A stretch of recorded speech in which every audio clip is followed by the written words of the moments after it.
আসসালামু আলাইকুম, Monira blog kitchen থেকে। আমি মনিরা বলছি। আজ তৈরি করে দেখাবো কলার মোচা দিয়ে ডিম দিয়ে একটি রেসিপি। তো প্রথমে একটা কলার মোচা নিয়েছি। এটা বিচি কলা যেটাকে বলে, সেই কলার মোচা। তো আপনাদের এলাকায় এই মোচাকে কী নামে চেনেন অবশ্যই কিন্তু কমেন্ট করে জানাতে ভুলবেন না। তো এই মোচাটা আমি প্রথমে ছুলে নেব। তো মোচার যে ফুলগুলো থাকে সেগুলো কিন্তু এই খোলসগুলো একটা একটা করে উঠিয়ে নিয়ে এরপরে ফুলগুলো বের করে নিচ্ছি। আর ফুলগুলো কিন্তু বেছে নিতে হবে। আরও কিছুটা বের করব ফুলগুলো, তারপর লাস্টের অংশটা কেটে নেব। তো যারা নতুন জানে না কীভাবে মোচা কাটতে হয়, সেজন্য আমি একটু দেখাইলাম আর কি। তো এই যে ভিতর থেকে একটা শক্ত কটন বারের মতো একটা কাঠির মতো থাকে, সেটা বের করে নিতে হবে। আর সামনে একটা শক্ত একটা পাপড়ির মতো থাকে, সেটা উঠিয়ে এভাবে সবগুলো বেছে নিয়েছি। আর এই ভিতরের অংশটা কেটে নিয়েছি। দেখতে পাচ্ছেন আমি কিভাবে এগুলো প্রস্তুত করে নিয়েছি রান্না করার জন্য। তো এখন এগুলোকে ধুবো একবার, ধুয়ে গরম পানি দিয়ে সেদ্ধ করব। তো চুলার উপর গরম পানি বসিয়ে দিয়েছি। আর তার মধ্যে এগুলো দিয়ে দিলাম, দিয়ে একটু লবণ দিলাম আধা চামচের মতো, দিয়ে হাত দিয়ে নেড়ে দিচ্ছি। দিয়ে ঢাকনা দিয়ে একটু জাল করে নিয়ে এরপর এখানে হলুদ দিয়ে দিব। হলুদের পরিমাণটা এখানে 1 চামচ দিলেও হবে, আধা চামচ দিলেও হবে। তো এইভাবে দিয়ে আমি এটাকে 5 মিনিট জাল করে নিব। তো 5 মিনিট পরে এটাকে আমি পানি থেকে ঝরিয়ে নিয়েছি। এই যে দেখতে পাচ্ছেন এরকম হয়েছে।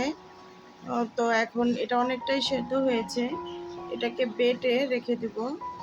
আর রান্না করতে চলে আসলাম। কড়াইয়ের মধ্যে তেল দিয়ে দিব পর্যাপ্ত পরিমাণ। এখানে সয়াবিন তেল দিয়েছি, চাইলে আপনারা সরিষার তেল দিয়েও কাজটা করতে পারেন। তবে আমি বলবো যে অবশ্যই সয়াবিন তেলটা দিয়ে এই রান্নাটা করবেন, কারণ এখানে ডিম দেওয়া হবে, যার জন্য সয়াবিন তেলটা দিলে ভালো হয়। ফোড়নে দিলাম শুকনা মরিচ, দারচিনি, এলাচ আর তেজপাতা। আর পরবর্তীতে একটু জিরা দিয়ে দিব, কাঁচা জিরা। পেঁয়াজটা যখন লাল হয়ে যাবে সেই পর্যায়ে, কারণ আগে থেকে যদি আমি এখানে জিরাটা দিয়ে দিই সেই ক্ষেত্রে কিন্তু জিরাটা একদম বেশি কুক হয়ে পুড়ে যাবে। এজন্য পেঁয়াজটা যখন লাল লাল করে ফ্রাই হয়ে যাবে সেই পর্যায়ে জিরা দিব। এখানে আমি পেঁয়াজ আর কাঁচামরিচ দিলাম, তবে এই রান্নাটাতে পেঁয়াজের পরিমাণটা বেশি দিলে টেস্টটা খুব ভালো আসে। তো আপনারা আপনাদের টেস্ট বুঝে এখানে দিয়ে দিবেন। এই যে জিরাটা দিয়েছি স্কিপ হয়ে গিয়েছিল।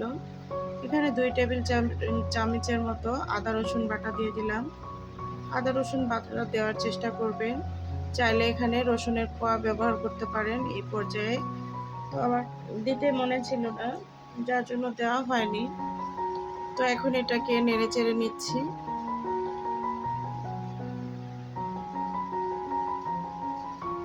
আদা রসুনের গন্ধটা যখন চলে যাবে সেই পর্যায়ে লবণ দিয়ে দিব। লবণটা দেওয়ার পরে নেড়ে চেড়ে নিতে হবে।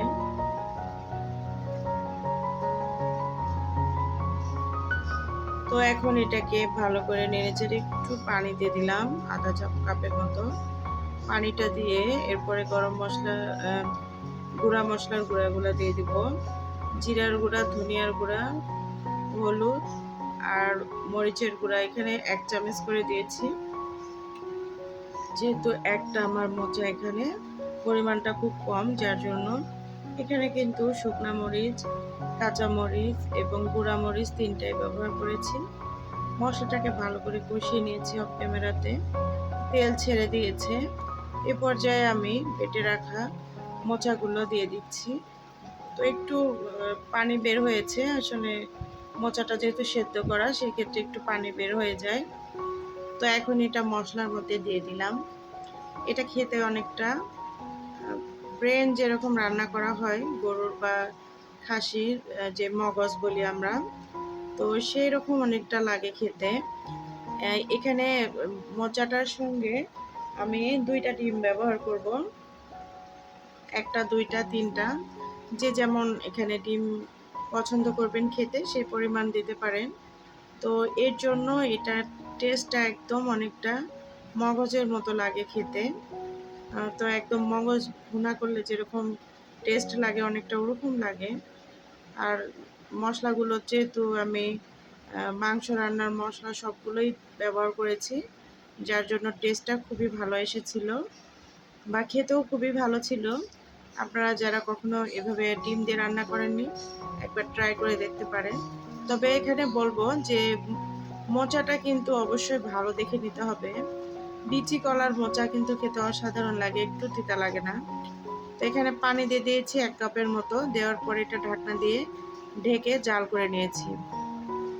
আসলে পানিটা না দিলে এখানেও তাও হবে, কিন্তু আমি পানিটা দিলাম এই কারণে যে মোচাটা যেন আরও অনেক ভালোভাবে সেদ্ধ হয়, ভালোভাবে রান্না হয়, তাহলে কিন্তু পেটের সমস্যা হবে না। অনেক সময় মোচাটা খেলে পেটের সমস্যা হয়, তো সেই ক্ষেত্রে একটু বেশি করে রান্না করবেন, এতে করে পেটের কোনো সমস্যা হবে না। তো আমি এই পানিটাকে পুরোপুরি শুকিয়ে নেব।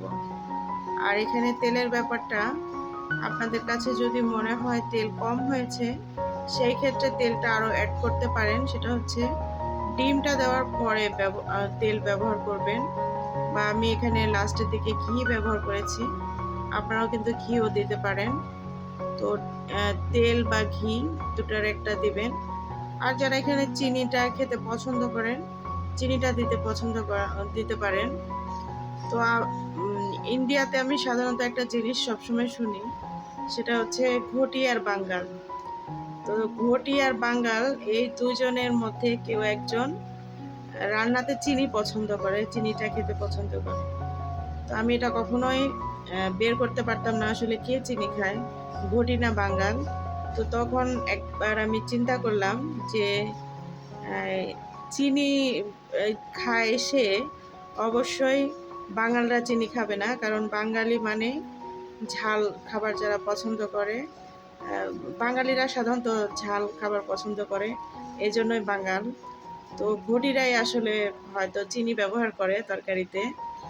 তো আমার আইডিয়াটা ঠিক কিনা, যারা ইন্ডিয়া থেকে আমার রেসিপিটা দেখছেন অবশ্যই কমেন্ট করে জানাবেন আইডিয়াটা ঠিক আছে কিনা।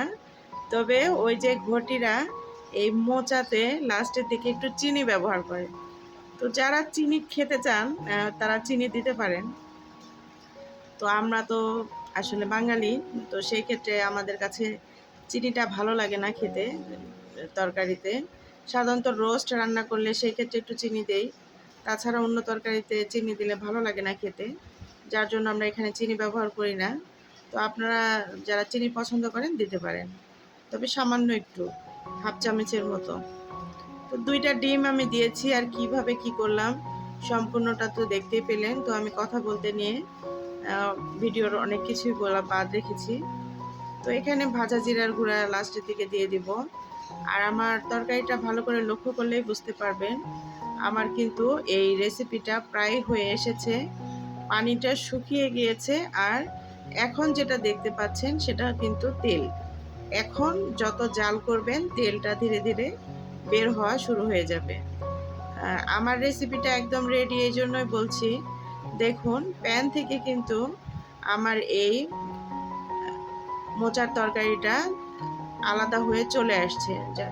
তো যে পর্যায়ে দেখবেন যে এই ধরনের তরকারিগুলো প্যান থেকে আলাদা হয়ে আসবে, তখন বুঝবেন যে রেডি একদম রান্নাটা।